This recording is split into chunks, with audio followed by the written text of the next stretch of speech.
Buenas tardes, hermanos. Es nuestro deseo y nuestro anhelo, nuestra oración delante de Dios, que las cosas que podamos estar hablando en esta tarde traigan fortalecimiento a nuestra alma como iglesia, y que aunque estemos en casa, ciertamente por estas condiciones, en esta contingencia, podamos recibir de Dios fortaleza. No estamos ignorando que estas cosas que suceden a nuestro alrededor, y no solamente ahora en nuestra región, sino que en todo el mundo, no están fuera del control de Dios. Nosotros nos resguardamos bajo la mano poderosa de nuestro Dios, confiamos en que Él está en control de todas las cosas, y de esta manera podemos permanecer con gozo, podemos permanecer en el Señor, y que todas las cosas que vienen a nuestra vida debemos entender que tienen un propósito divino, un propósito alto, sublime para la iglesia del Señor. De esta manera, así hemos de pensar y hemos de continuar con las transmisiones. Y ahora, hermanos, pues vamos a la palabra de Dios en esta tarde. Acompáñenme a hacer una oración. Señor, delante de ti, Padre, estamos y agradecemos tu misericordia, tu bondad. Creemos, Señor, que tú gobiernas todas las cosas.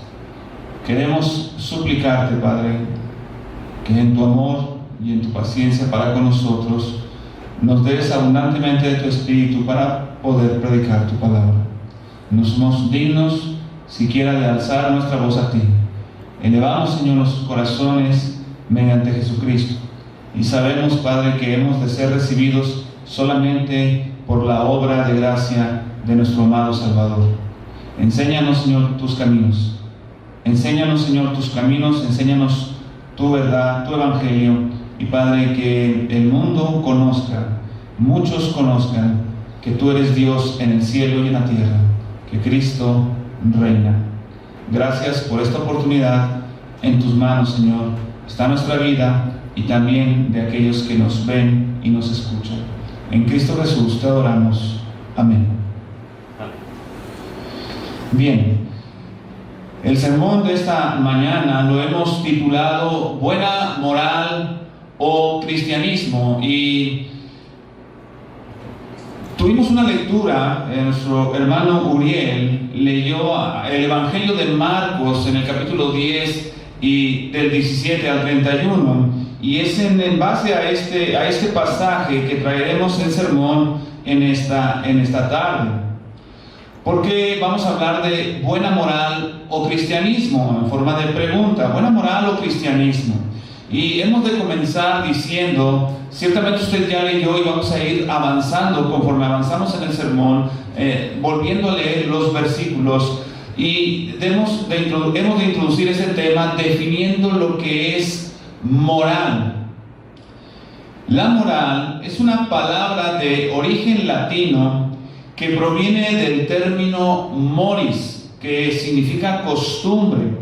Así se trata, pues, de un conjunto, la moral, de un conjunto de creencias, costumbres, valores y normas de una persona o de un grupo social que funciona como una guía para obrar.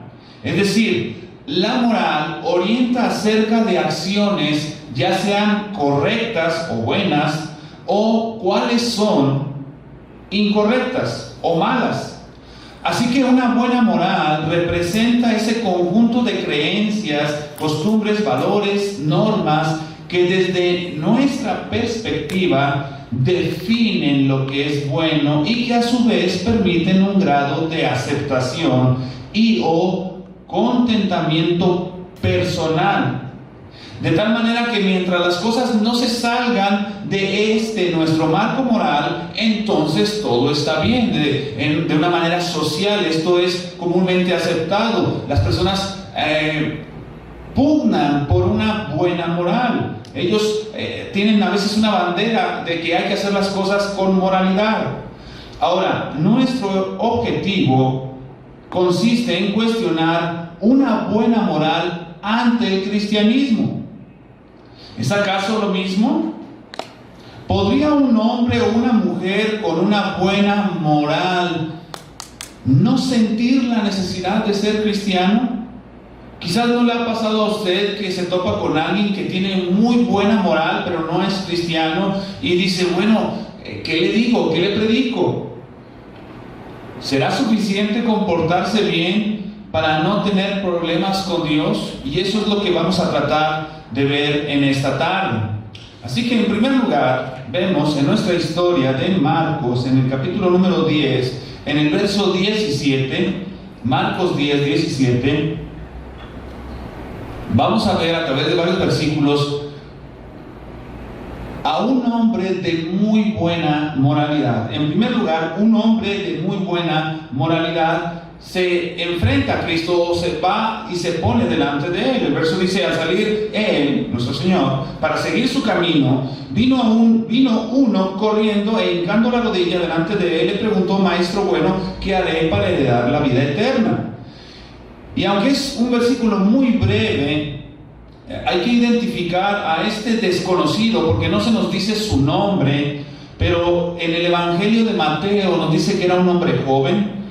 En el Evangelio de Lucas se nos dice que era un hombre que era gobernante, que era principal. También se nos ha descrito como una persona rica que poseía muchas propiedades. Así que en estos evangelios, tanto en Mateo, en Marcos, en Lucas, se aplica generalmente un título compuesto para hablar de este joven. Este joven era gobernante y rico. Probablemente fue uno de los dirigentes a cargo de una sinagoga local, o a lo mejor era hasta miembro del Sanedrín, de este conjunto de ancianos en Israel. Recordemos que el Señor Jesucristo iba camino a Jerusalén, y por lo tanto había personas que estaban interceptándolo en su camino, y ahora viene este hombre que era rico y que era un principal. Ahora, ¿por qué vamos a hablar de que es un hombre de muy buena moralidad?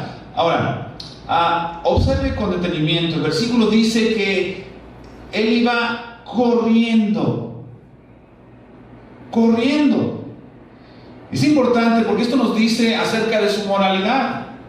Porque las personas importantes, hermanos, no corren. Usted va a ser muy raro que vea a una persona de prestigio en nuestra sociedad que ande corriendo. Comúnmente estas personas se dirigen con calma. Esto nos habla algo acerca de su personalidad. Por ejemplo, también nos dice que él hincó la rodilla. Las personas importantes no se inclinan a otros.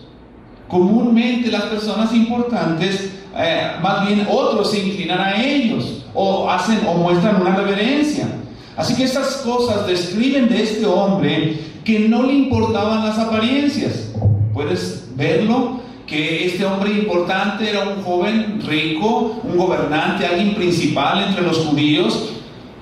Pero al ir corriendo y al hincar su rodilla delante de Jesús, nos dice que era un hombre al que no le importaban las apariencias. Así que es un hombre muy sincero.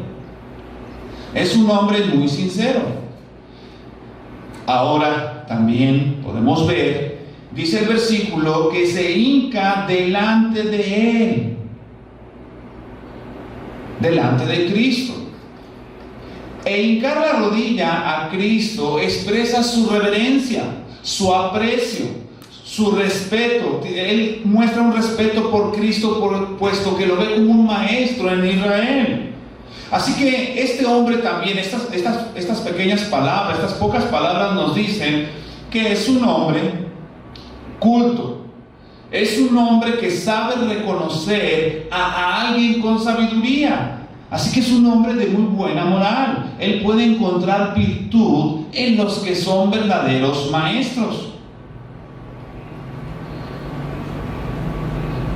Así que este breve versículo ya nos dice mucho acerca de este hombre, y nos sigue diciendo, porque él pregunta, Maestro bueno, ¿qué haré para heredar la vida eterna?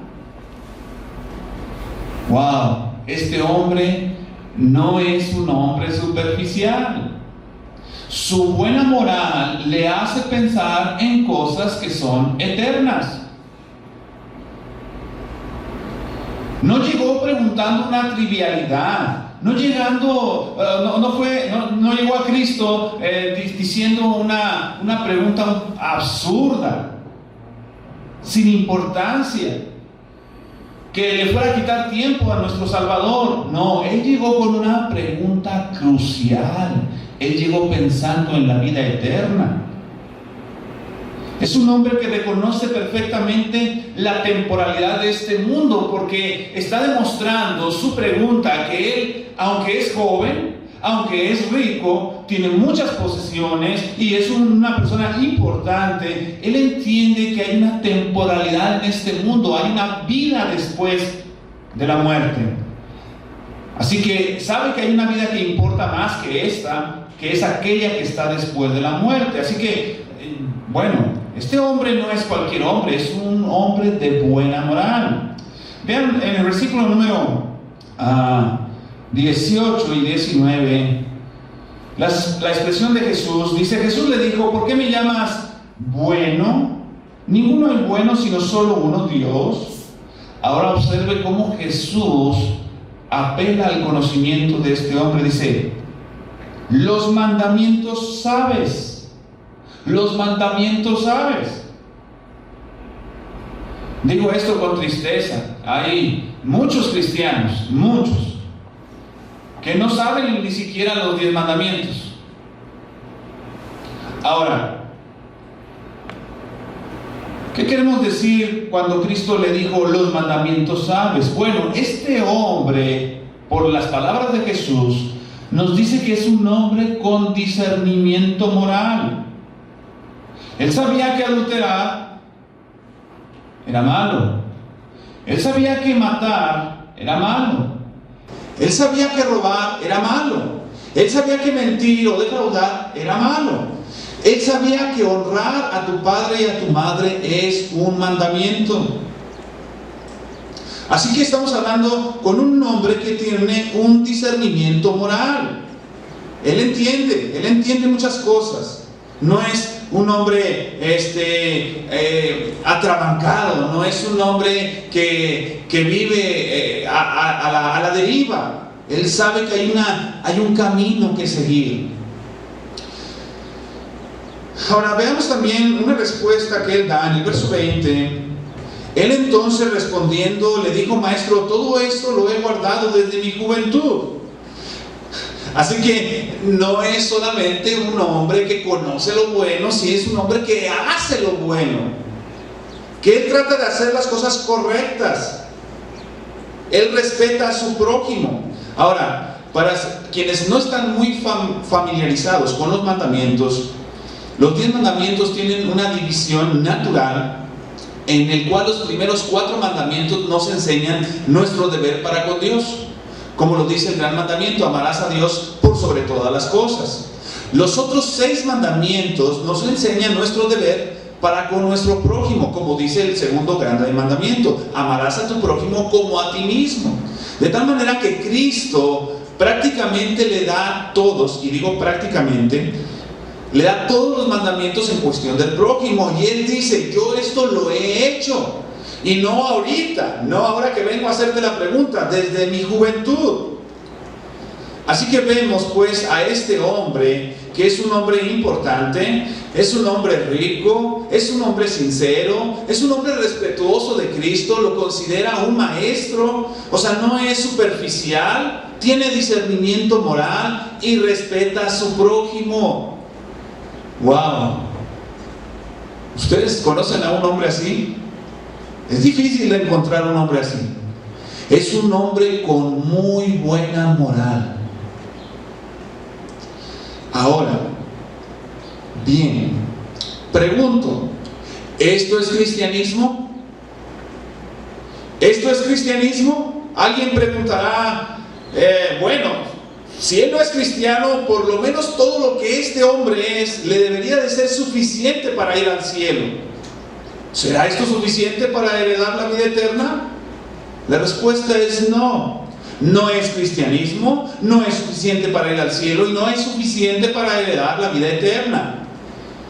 ¿Por qué decimos no? Bueno, él pregunta porque él sabía que le hacía falta algo. Reitero, el verso número 17, nuevamente, Marcos 10.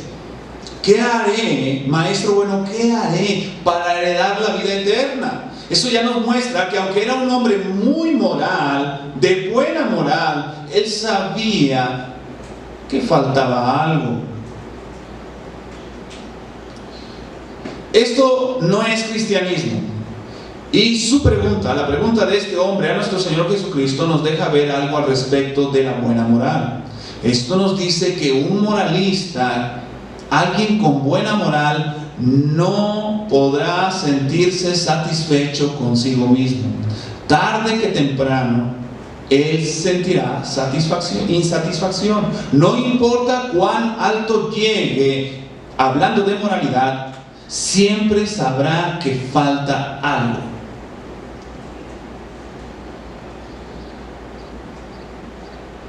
Bien, después de haber visto a este hombre moral en nuestro texto, en nuestro pasaje, para contrastar la buena moralidad con el cristianismo, tenemos que observar por un momento la oportunidad que Cristo toma para presentarle el evangelio a este hombre. Si su moralidad no es cristianismo, Jesús lo va a demostrar a través del evangelio. Y esto es muy importante para nosotros, porque voy a hacer 3 notas al respecto que debemos guardar en mente cuando vamos a observar que Cristo le presentará el evangelio a este moralista. Voy a hablar de 3 notas, es como un paréntesis al respecto. Primera nota, hay una realidad triste. Muchos cristianos pensamos, o hemos pensado en alguna ocasión, que una persona así como este joven rico no necesita el evangelio. He escuchado decir de otras cristianos, decir de otras personas que no son cristianas, decir, es una buena persona. Es más, es tan bueno que como que solo le falta ser cristiano. No, eso es muy triste. Decimos, ¿qué le predicamos a un hombre así? Si creo que es mejor persona que yo. Algunos han dicho quizás eso, o han pensado. Si una persona es tan moral, ¿para qué le predico el evangelio? Pues no es una persona que se embriaga, no es una persona que esté adulterando, no es una persona, un holgazán. ¿Qué le voy a predicar? Hermanos, si nosotros decimos esto, hay un serio problema con nosotros. Hay un serio problema con nosotros, porque es muy probable que nosotros no estemos entendiendo bien el evangelio. Otra nota.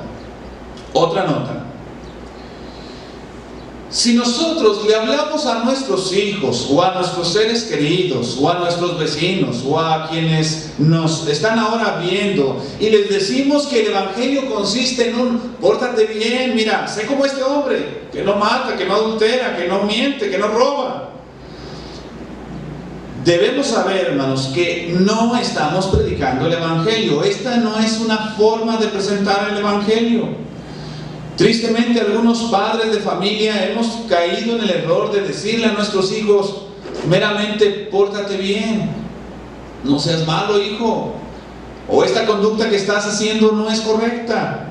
Ahora, no quiero decir que está mal corregir estas cosas, no, pero no creamos que decir estas cosas es estarle hablando del evangelio. Otra nota importante es que este hombre que llega con la pregunta, ¿qué haré para heredar la vida eterna?, es casi ese hombre que todo evangelista o muchos evangelistas quisieran toparse. Porque hay personas que quieren compartir el evangelio y otros no los dejan hablar. No, ahorita no te quiero escuchar o no me interesa. Pero imagínense que una persona llega y le dice: oye, ¿qué debo hacer para ser salvo, para ser cristiano, para heredar la vida eterna? Bueno, pues este hombre ya está interesado en el cielo. Algunos van a decir: bueno, bastaría con que solo le diga: acepta a Cristo. Pero sí podemos observar en nuestra lectura de Marcos que Cristo no hace eso. Cristo no le dijo: acéptame en tu corazón.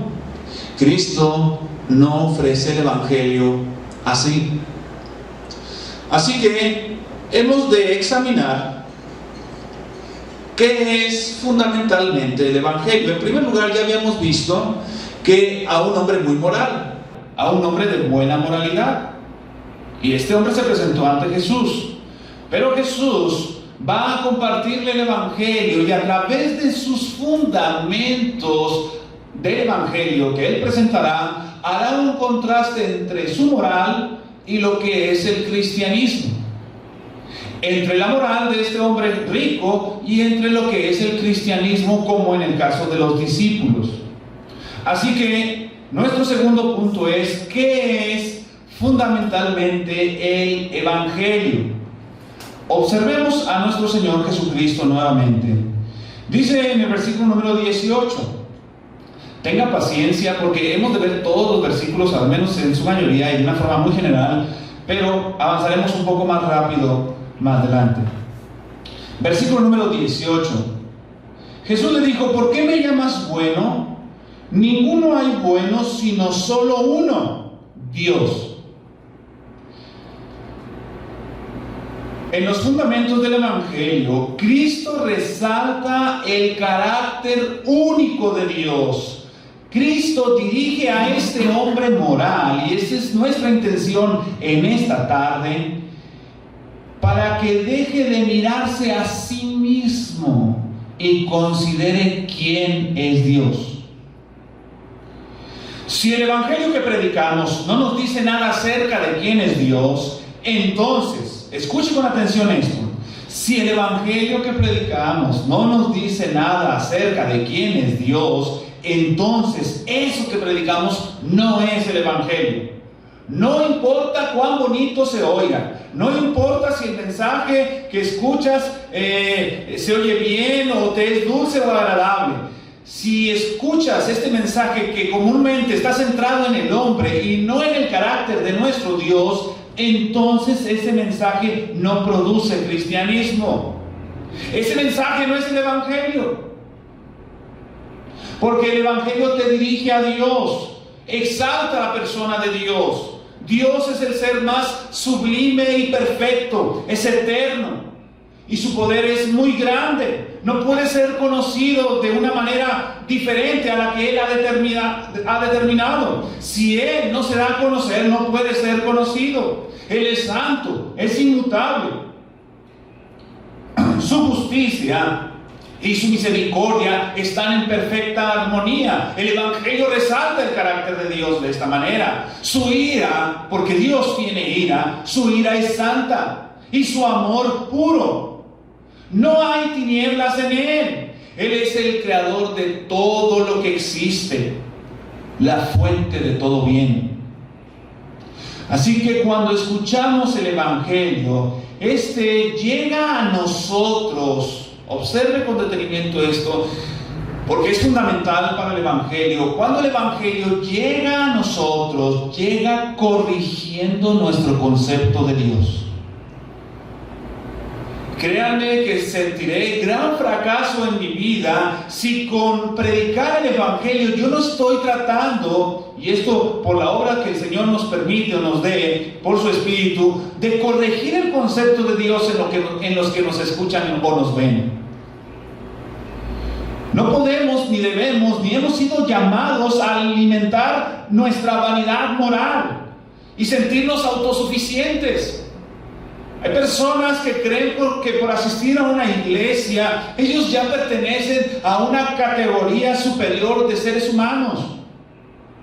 No es así. Nosotros somos pobres pecadores y que debemos corregir nuestro concepto de Dios. No solamente aquí, sino desde acá. Y solamente el Evangelio puede hacer eso. Ahora, seguimos avanzando como nuestro Cristo corrige ahora el concepto de Dios, pero también nos da algunas pautas que el Evangelio debe contener, estos elementos fundamentales. En Mateo capítulo 19, verso 17 al 19, que es el pasaje paralelo a Marcos, Mateo lo narra de esta manera. Él le dijo, hablando de Cristo: ¿por qué me llamas bueno? No, ninguno hay bueno sino uno, Dios. Mas si quieres entrar en la vida, guarda los mandamientos. Ve la última parte del verso 19, después de decirle cuáles son los mandamientos, dice en la última parte: y amarás a tu prójimo como a ti mismo. Un elemento fundamental del Evangelio que muchos en la actualidad, muchas personas que predican, omiten, y es este elemento fundamental: la ley de Dios y su correlación con la vida eterna. Ahora, Cristo nuestro Señor no está predicando, no está enseñando una salvación por obras. Él no está diciendo: bueno, meramente vas a guardar los mandamientos, entonces tendrás derecho a la vida eterna. El Señor usa la ley con un propósito, porque si ustedes pueden observar que Cristo no le dice todos los mandamientos, le dice bastantes. Pero Cristo está presentando la ley de Dios como un elemento del Evangelio para presentar la imposibilidad de guardarlos todos. Rápidamente, acompáñenme a Santiago capítulo 2, Santiago 2:10, dice así: porque cualquiera que guardare toda la ley, pero ofendiere en un punto, se hace culpable de todos. Si hay una persona que es deseosa por portarse bien, si es una persona que tiene interés en hacer las cosas que Dios manda, si quiere ser salvo a través de la ley, el Evangelio nos dice que aunque quieras guardar toda la ley, si ofendes en uno solo, por muy pequeño que éste sea, en un punto de la ley, te haces culpable de todos. Y esto es porque la ley tiene un solo autor, este es Dios. Si no ofendes a Dios a través de adulterar, muy probablemente lo harás a través de mentir. Así que aunque no adulteres, pero mientes, te haces transgresor de toda la ley, porque a quien ofendemos es a Dios. En Gálatas capítulo 3, verso 10, dice: porque todos los que dependen de las obras de la ley están bajo maldición, pues escrito está: maldito todo aquel que no permaneciere en todas las cosas escritas en el libro de la ley para hacerlas, y que por la ley ninguno se justifica para con Dios. Verso 11, es evidente porque el justo por la fe vivirá. Así que no podemos depender de la ley. Pero cuando predicamos el Evangelio, hablamos de la ley, no para que los hombres sean salvos a través de la ley, sino para mostrar que todos los hombres, a todos nosotros, los seres humanos, nos es imposible guardarlos todos. En Romanos 10, verso 5, dice: porque de la justicia que es por la ley de Moisés, escribe así: el hombre que haga estas cosas vivirá por ellas. Así que la ley en el Evangelio hace dos cosas. Primero, condena a los rebeldes e incrédulos, porque a través de presentar el Evangelio y presentar la ley, cuando hablamos del Evangelio, estamos diciendo que aquellos hombres que no se han sometido a Dios son rebeldes, son incrédulos, y los condenan, están bajo maldición. Pero también la ley sirve, como lo dice otro pasaje en Gálatas, que la ley es nuestro ayo, nuestro maestro para llevarnos a Cristo, y no solamente en el momento de que somos salvos, sino también a través de nuestra vida cristiana para ser como Jesús. Ese es el propósito de la ley en el Evangelio. Entonces, seguimos hablando acerca de los fundamentos, de aquellos fundamentos del Evangelio que Cristo está expresando. Nuestro verso 21, volvamos nuevamente a Marcos capítulo 10, verso 21.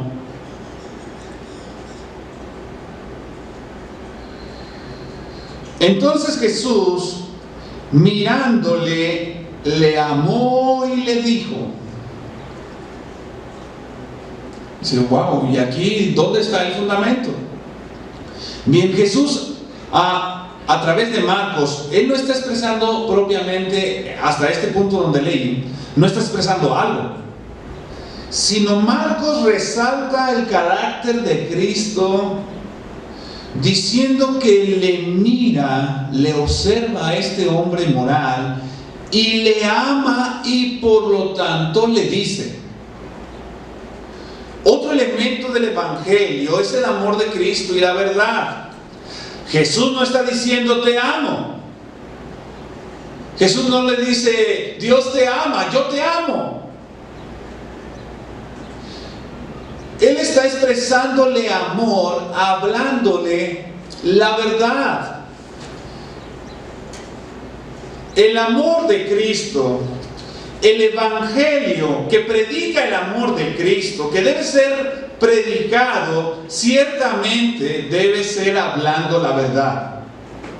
Si tenemos un mensaje que dice Dios te ama y no te habla con la verdad acerca del pecado, de tu condición, no te habla de las implicaciones acerca del sacrificio de Cristo, entonces ese mensaje, aunque diga Dios te ama, ese mensaje no es el Evangelio.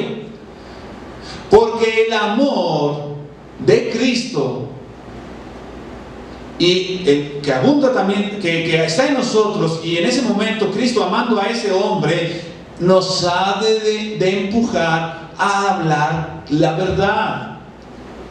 El Evangelio no alimenta el ego y la vanidad de los hombres, el verdadero Evangelio. Así que si presentamos este mensaje diciendo Dios te ama, pero no hablamos ni del pecado, ni de la condición deplorable del hombre, ni de las implicaciones acerca del sacrificio de Cristo, no estamos presentando el Evangelio. Sigue diciendo nuestro Señor en el verso 21. Rápidamente repaso, hablando de los fundamentos del Evangelio. El Evangelio nos corrige nuestro concepto de Dios, nos exalta el carácter único de Dios. El Evangelio también nos habla y nos enseña acerca de la ley de Dios y cómo es imposible guardarlos, los mandamientos. Y también nos enseña acerca del amor de Cristo, que cuando predicamos acerca del amor de Cristo, hablamos la verdad. En Marcos 10:21 dice, entonces Jesús mirándole, le amó y le dijo, una cosa te falta. Observe con detenimiento.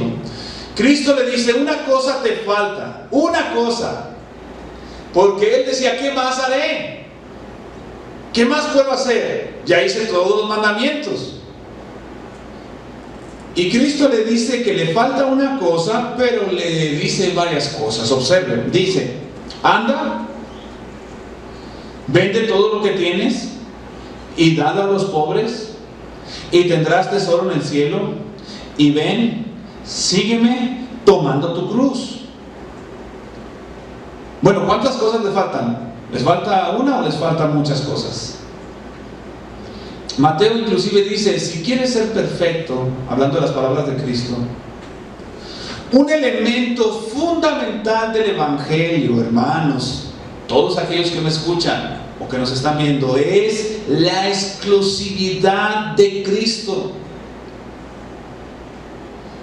Porque el vender lo que tenía, El darlo a los pobres, el ir a Cristo y tomar su cruz, no son muchas cosas, es una. Es una. Observemos. Dice el versículo 22, pero él, afligido por esta palabra, se fue triste porque tenía muchas posesiones. Ahorita volveremos más adelante a este texto, pero lo que queremos decir en relación tanto con el 22, el verso 22, como con el 21, es que cuando Cristo le dice, te falta una cosa, Él enfatiza que hay algo en su corazón, una sola cosa, que está ocupando el trono que le pertenece a Cristo. Fundamentalmente el Evangelio te pedirá exclusividad con Cristo. Nada por encima de Cristo, nada sin Cristo. El Evangelio no permite dos tronos en el corazón. O está Cristo reinando o está tu pecado. Así que si hemos de presentar el Evangelio, debemos decir que fundamentalmente Cristo es exclusivo. Y si Cristo no es exclusivo para ti, tú no tienes el Evangelio. Y no importa cuán bueno y moral seas, tú no tienes el Evangelio si Cristo no es exclusivo para ti. Así el Señor expuso con los fundamentos del Evangelio que la buena moral es insuficiente para obtener la vida eterna. Es insuficiente para ser cristiano. Si una persona es muy buena moralmente, y como lo decía nuestro hermano David y también lo mencionó nuestro hermano Adrián, una persona buena moralmente es bueno para la sociedad, pero solamente llegará hasta ahí.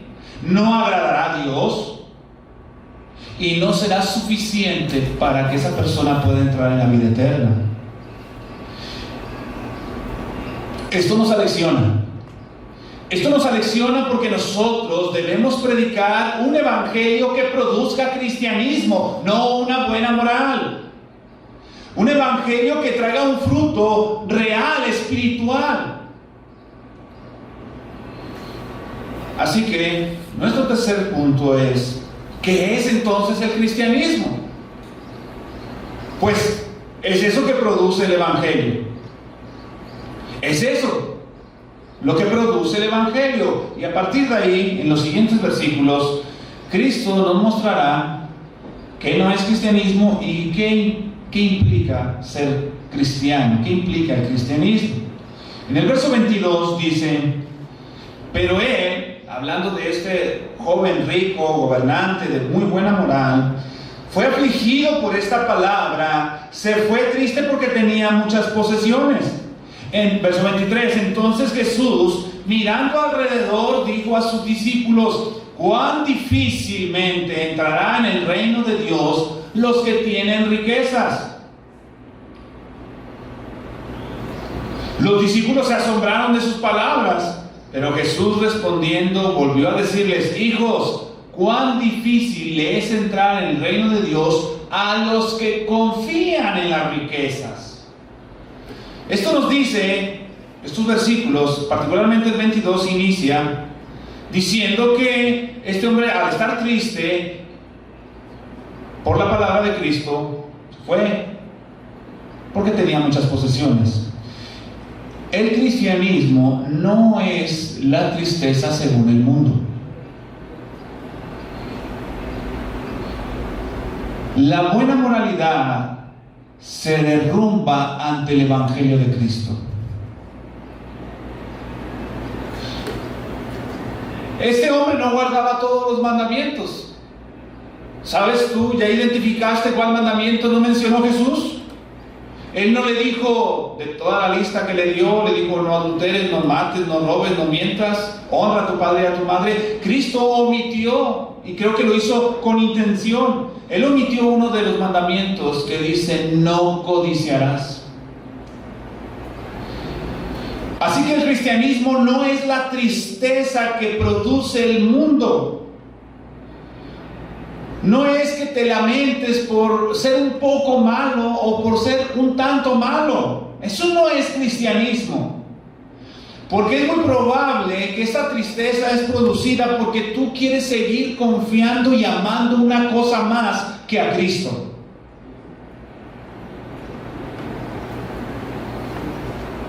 Así que el cristianismo es renunciar a tus pecados, aun aquellos que otros no ven.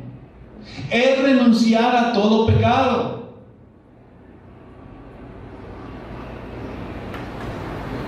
La buena moral siempre es muy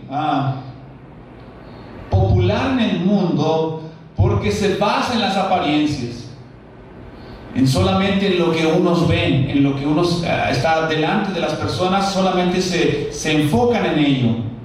Pero el verdadero cristianismo, lo que es cierto, lo que produce el Evangelio, es renunciar a tus pecados, a todos.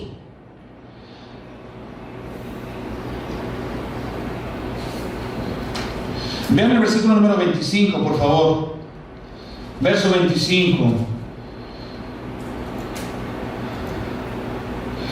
Más fácil es pasar un camello por el ojo de una aguja que entrar un rico en el reino de Dios. Ahora, Cristo no está diciendo con esta frase que es imposible que los ricos sean salvos, ¿no? Hay muchas personas que han sido alcanzados por el Evangelio de Cristo, el verdadero Evangelio de Cristo, y ellos son ricos. Y tampoco este pasaje está enseñando que todos los ricos para ser cristianos tuviesen que vender sus posesiones. No. Lo que Cristo le señala a las personas y a nosotros a través de este pasaje es que toda persona debe renunciar a sus pecados o debe renunciar a aquellas cosas que ama o que pudiera amar más que a Cristo.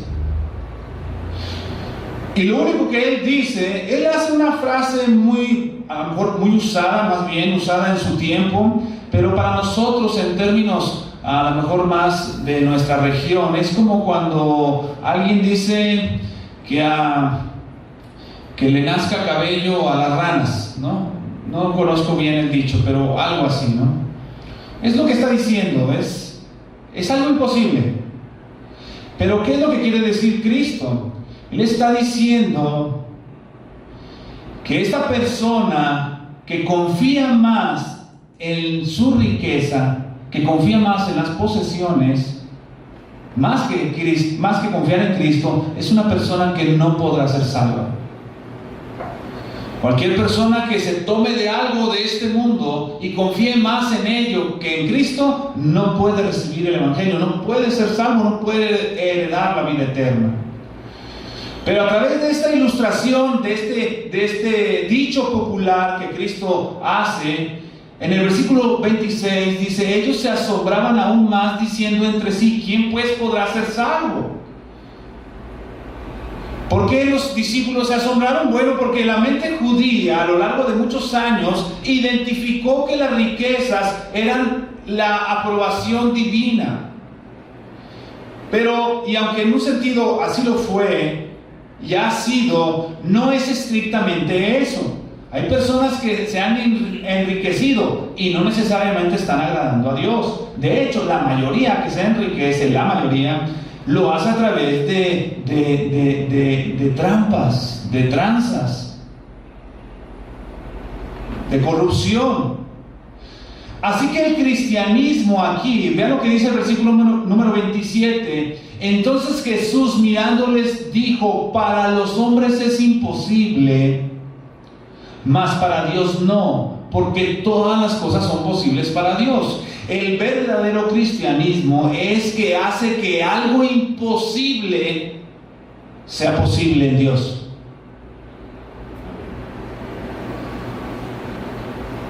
Este es el testimonio de muchos que antes de ser cristianos quizás era imposible que alguien pensara que yo sería un creyente.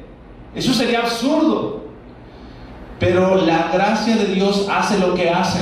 Por eso Cristo dice: lo que es imposible para los hombres, como por ejemplo heredar la vida eterna por tus propios méritos, solamente es hecho posible por Dios y por su gracia. Cuando algunos cuestionan, por ejemplo, la confianza del cristiano, Ignoran que nuestra confianza no está en nosotros mismos. No soy yo lo que soy porque yo sea más listo que alguien. No, lo que somos, lo somos por la gracia de Cristo. Si hay algo bueno en nosotros, es solo por la gracia de nuestro Señor Jesús.